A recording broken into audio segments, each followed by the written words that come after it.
It's a brand new week. Welcome to June, mid-June. Man, summer's going by a lickety split, but this channel thriving Hasn't like started it's yet. well, technically you're right, June 21st, right? But I'm jonesing for summer, and this channel's growth is like Marco. We're in the midst of an 82 game season. Thank you.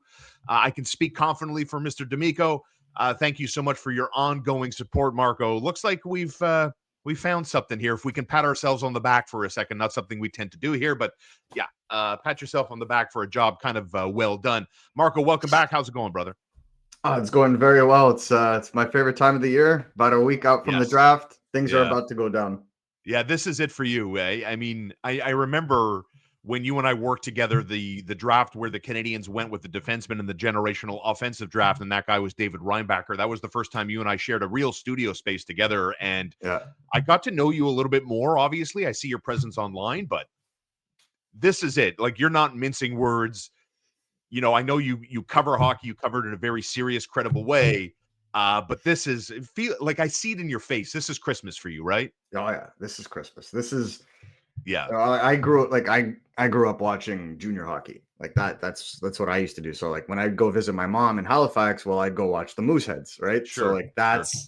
that's how you get into hockey. That's how you get into watching players grow. And Mooseheads back then, McKinnon, Drouin. You can go back to Voracek back in '07, like Yeah, all yeah. these stars that ended up playing in the NHL, and you're just like, how does that happen? So when you Correct. when you go through the draft and you see how players develop and evolve, you get a better appreciation for a day like the draft, and especially when you're covering a team like the Canadians in a rebuild. Mhm. It's two really interesting things that coalesce. And of course, another Canadians connection with Halifax is former great, very good Montreal Canadian Bobby Smith. Bobby Smith, the owner of the Halifax Mooseheads back in those days, right? Absolutely. Yeah. We will get into the NHL draft, I promise you. But in the here and now, Marco was telling us a while ago, get ready for the jump in the NHL salary cap, right? We're looking forward to the day of $113 million when teams are going to spend money. Well, the Montreal Canadiens have been spending money. They've shown you that Cole Caulfield's going to get his contract. Uri Slafkovsky, Caden Gooley, these guys are going to get his contract. Well, who's next? Knock, knock, knock. It's Lane Hutson and a 66-point season. I mean, we know what this guy is capable of doing, right? The type of play driving, puck moving defenseman. He's a modern defenseman in a modernized National Hockey League. How close do you feel today that the Montreal Canadiens and Lane Hutson's camp are close to a deal? Because Lane is on the record telling the Athletics' Arpin Basu not too long ago that, contract, this guy's more interested in playing hockey. He wants the contract over and done with, doesn't Mhm. particularly like talking about it. Yeah. So, how does that impact, Marco? How Ken Hughes and Jeff Gordon navigate these waters with Lane Hutson? Yeah, so it's always really interesting when you try to, navigate like elite players outside of their entry level contract. So when a player between the ages of 18 and 21 signs a contract in the NHL, they have 3 years.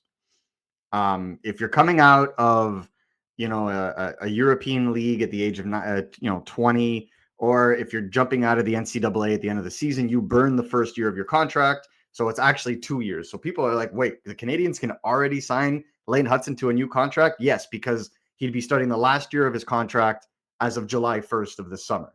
So at that point, as of July 1st, like we've seen with Nick Suzuki in the past, Uri Slafkovsky, Caden Gooley, the Canadians have not shied away from signing extensions right away. So when you look at a guy like Hutson, well, now he is eligible to sign a new deal. But then you have this question: if you're Lane Hutson, what's the rush? Like, why do you want to sign a contract now unless they're giving you something that, be it security, be it a higher AAV in terms of average salary, be it the term that you would want, 8 years or 5 years, depending on how he wants to play it. It's always a little tricky. And with the cap going up, the numbers are going to get inflated. And, I'll point you to a direct example. Just look at the Washington Capitals with Jacob Chikrin, $9 million for arguably a top pair defenseman, Mm-hmm. but a number one, I Right. don't necessarily see it that way. So if you have a guy like Lane Hutson who's trending to be a number one defenseman in the NHL, top 10 in defenseman scoring, top three, tied, I believe, with Quinn Hughes in terms of assists last year for defensemen overall, not just rookie, just overall. Those are impressive numbers. So you're gonna have to pay up for that. But I like that you said that he shied away from contracts, because I asked Lane Hutson during his press conference whether or not he wanted to stick it out in Montreal long term, and he was adamant about it. His face lit up. Like, I Mm, love the fans. I love the city. I want to stay here long term. We have something special. So there's clearly a desire to stick around. no But doubt. now you got to start playing the negotiation game. And I think you're gonna appreciate this one. Let's go. People are like, the Canadians should lock him up right now. Sure, absolutely. You could venture that way. How much more, if you're the Montreal Canadiens and you're thinking Lane Hutson, how much more could he earn on his next contract? Hmm. Right? Like, what Hmm. could he earn today? What's he worth today? And what could he possibly be worth next year? All right. And there's a couple of ways to look at it. So let's talk I think about right now. Let's say the Canadians try to sign him today. How much would you be willing to offer him? in my head, I'm good in he can push me up to 11. I like the 10. I like a 10-year. I'll let's just work with round numbers, right? I believe the Calder trophy gets him a gets deserves a bump in pay. So if I'm good with 8 years times 10 million, 80 million. Does that get it over the line? I don't know. I don't know the influence of his agent in his ear, because Ken Mm-hmm. Hughes also said another thing, and I'm going to get to the other part of your question in a second. Ken Hughes, when asked about the contract, he quoted Lane Hutson. He goes, I heard him say he wants this done and over with. And then Ken Hughes went on to say, we're going to talk to him. We'll reach out to his agent, but it's not a priority right now, which is interesting to me. I want you to follow up on that line of thinking. But if push comes to shove, um, and Lane Hutson follows up his 66-point campaign with a 72-point campaign, maybe an 80-point campaign, I think it's going to cost the Canadians another $2 million a year. I think it goes from a $80 million contract upwards of $96 million over 8 years, let's say. So 8 times 12 would be what, $96 million. That's what I think they're looking at. I think they're looking at a $16 million bump between getting it done now at 10 times 8 versus 12 times 8 if he builds off his season. Yeah. I mean, Am I I'm out to not lunch too here, or far. what do you think about my numbers? I think 10's a little rich for Ooh, one full season.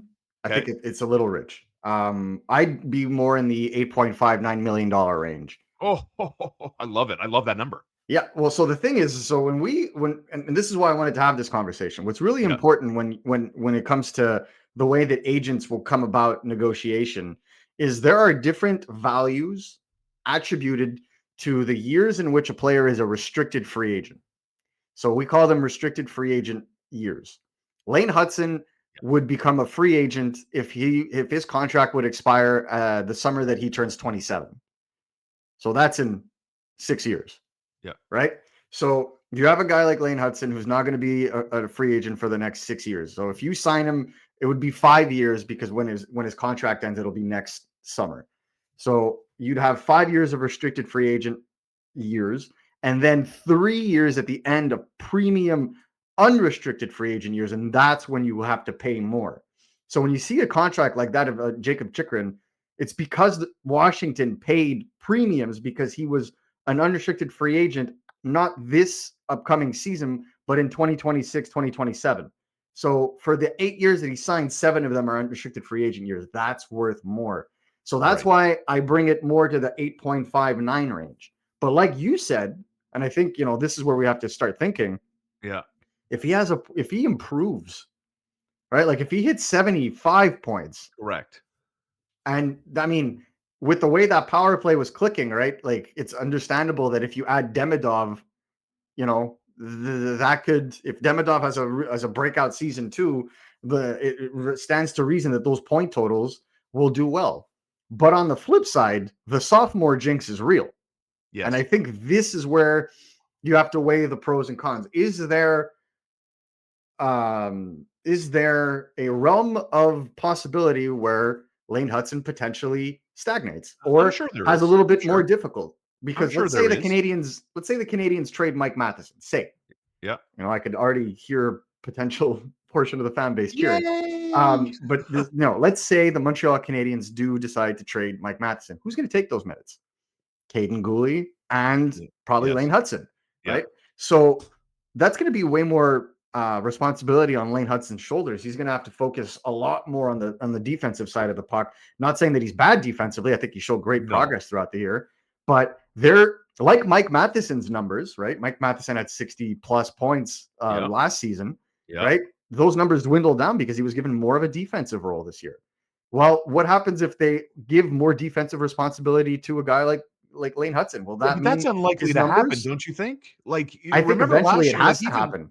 even Cole Caulfield last year said he was blown away by the fact that already they give Lane the power of veto here. Like he can I do don't what he wants to do, and they kind of follow along. Like just to your point of view of he's going to focus in on more defensive. That might be true, but I don't mhm. think at the sake of offense. I think this guy is born No, to create offense. no, exactly. So I don't think it necessarily will make him take a step back offensively, but Yes, it maybe won't allow him right away to take the step forward yes, offensively that may some people are afraid he may take, that may force the Canadians to pay in the 11 to 12 million next summer yes, should he right. get close to a point per game, pace. Because bro, And I there think are not a lot of players, Marco. There's like 14 players in the National Hockey League that when we talk about what they've done, 26 years old or younger, they played 50 games. They're at least half a point per game last season. Hudson yeah, was 66 and 82 as a rookie in his age 20 season. There's like 14 guys in hockey that meet that criteria that Lane I'm Hutson did a year ago. Those guys, I don't have to tell you, brother. no Those debate. guys get paid. Yeah, those guys get paid, and I think he's going to get paid. But all I'm saying is there may be, and this is how a GM thinks. Hey, I'm Yeah. not predicting this. There is opportunity for him to maybe not hit the next level, like still figure out how to do what he does offensively and be Yeah. great at that, while Yeah. trying to figure out how to be a number one defenseman defensively at 5-on-5. And I think Mm. a lot of people, when you look at the way the defenseman evolves, a lot of people take that defensive side of things for granted and they just look at the points, right? One of the things that makes a guy like Zach Werenski in Columbus so lethal is he always had the offense, Yeah. but now he has the offense to go with the defense, and he was a complete defenseman. And honestly, if it wasn't for a generational defenseman like Cale Makar, probably would have won the Norris, right? So that's Okay. the kind of element. It's what would make Lane Hutson, for example, who I think is very comparable to a guy like Adam Fox in Yeah. the New York Rangers, Yeah. it's what would make him stand out even more. If you can bring that overall defensive element while being elite offensively, then you're a top 5D in this league. And I think that Agreed. once he figures that out, Yeah. at that point he's worth like 12 million, no So problem. what do you But see? I mean, yeah. but that's with an extra year under his belt. I don't think I don't think you can earn $80 million from one season because so many things can go bad. So there is an element of risk for Hudson's clan and his agent at Cortex, Shaun Coffey. They have to weigh the pros and cons, and that's why we saw like Uri Slavkovsky sign long term, because as we saw, Uri Slavkovsky only improved by 1 point while playing top line minutes the whole season. So like there is a little risk. Could the Canadians have signed Slavkovsky to less Right. than his contract had they waited this year? Because the now the the he had all the momentum in the world last year, and then this past season, I don't think everyone's as optimistic as they were last summer. Not to say that he's not going to reach his level. Ken Hughes Mhm. said it. There may be ups, there may be downs, there may be stagnation. That's development. So if that's the case, then you have to put yourself in that situation where you're like, is this the right negotiation? So when you look at Lane, my honest opinion, the Canadians have no rush to sign him. Right. But I could totally understand why they want to get ahead of it, because they can lock him down now before there's any changes in the trends in the cap. But what I've been told is that the numbers that the league has given in terms of what the cap will look like in future years, that's still not confirmed. Those are projections. They can Yes. Right. change. Yeah. And so agents are using that to negotiate right now, but GMs are saying, maybe we should wait for this season's financial numbers to come in fully so that we can know what the salary cap will actually look like next summer before we decide to throw ourselves in. Because what if it doesn't go up to 105 million? What if it's only 100 101, 102? Well, then that's Yeah. a 5 million percentage point that you're docking off. That's maybe Mhm. $500,000 that you're saving as you're negotiating the percentage of that contract. Wasn't it? I mean, Well, let's end on this thought here.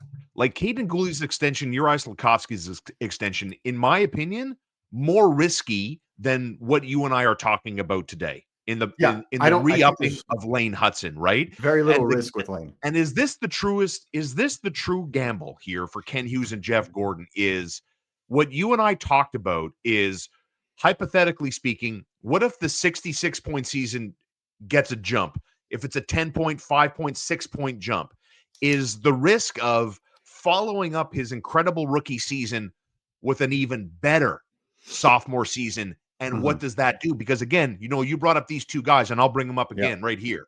Quinn Hughes and Cale Makar signed 6-year deals out of their entry level contracts. Yep. So I don't know if that's what Lane Hutson's group is say, you know what? We like the 6 years. We're going to Yeah. dip Well, in, dip that. out, and maximize. Yeah, I could see six as well. Yeah, And the thing, when you look at the Lane Hutson, I think one of the things that people need to take into consideration when it comes to the way they negotiate, Lane Hutson is not offer sheet eligible next summer. correct. So even if his contract's up and he's a restricted free agent, the Canadians have all the leverage in the world. He can only sign with them. So it's not like Yep, they have fact. to rush to do this like they did with Slavkovsky, like they did, with Suzuki, like they did with Gooley. They rushed in and they did it. And you look at what Gooley signed for. Gooley signed for 6 years at 5.5. Correct. So Yeah, nice if number. that's what they're comfortable with, I get it. But I also think that Lane Hutson doesn't want to think about it. Bro, they gave Slap 7.6, man. Like Yeah, but they gave him 7.6 because he has that first overall pick acumen. Unfortunately, yeah, that comes into the discussion. I don't agree okay. with it, but it's the way that it's discussed. So the Calder Whereas a gets guy Lane like, a bump then by that logic, the Calder well, the trophy Calder gets did Lane a get bump. Lane a bump because he got it. His performance A bonuses include a Oh, payout yeah? for winning the Calder, right? Good So for him. one of the things to keep into consideration, he got some money. Yeah, So yeah. there's that. But on the flip side, when you're looking at it, in my honest opinion, I think 8 times 9 is fair. I think 8 times 9, Okay. you're in the Goldilocks, you're in that range. You're higher than other defensemen like a Jake Sanderson, a Brock Faber, because he is ahead of them. And I think, when you look at that and you look at the way the Canadians are being built, they want sure things in this Mhm, environment, because if they mhm. lock down their core now, Yeah. well, then this summer, next summer, you can go out and sign bigger names, or you can make trades like for a Patrick Laine as the cap goes up 7-8 million a year, and your core is not Yes. moving, and you just add to that. So there's the value for the Montreal Canadiens. My prediction: this gets done as soon as possible, but Yes. I could definitely see Kent Hughes putting the brakes on it and waiting into the August months or the Mm, Septembers mm. before doing it if the ask is high. I agree with I think it gets done, and, 8 years, 10 million, Lane. Here's 80 million bucks. Let's rock and roll. I'm done and dusted. That's my negotiation. I just overwhelm them with a pile of money and say thank you so much, and we look forward to building around you. Enjoy your summer. Yeah. I just don't think they're going to destroy the financial structure to that level. I think they're going to try to keep them all close Yeah, so maybe you're that, right. Maybe you're right. right? Maybe you're right. That's the way It I would be see Kent great. Hughes. That And would the be other great. thing I'm going to add is, outside of the Jake Allen deal, I don't think Kent Hughes has signed a bad contract since he was general manager. Yeah, yeah. So Fun, fun. Okay. I see Lane Hutson sticking around with the Montreal Canadiens for a very Yes. long time. And I That's and the I takeaway see here. I He's not and the going type anywhere. and the type of person that he is and the culture that he Yeah, brings to the room, I yeah. don't see him trying to take such a huge portion of the pie that the Canadians can't be competitive down the line. Marco D'Amico, RG Media. Thank you, sir. Appreciate all the content as always. I hope you all enjoy this with fresh content on the daily right here on youtube.com. Marco, have a great week. Thanks again. Did you say goodbye? I nodded. That was good enough. I'm leaving this in.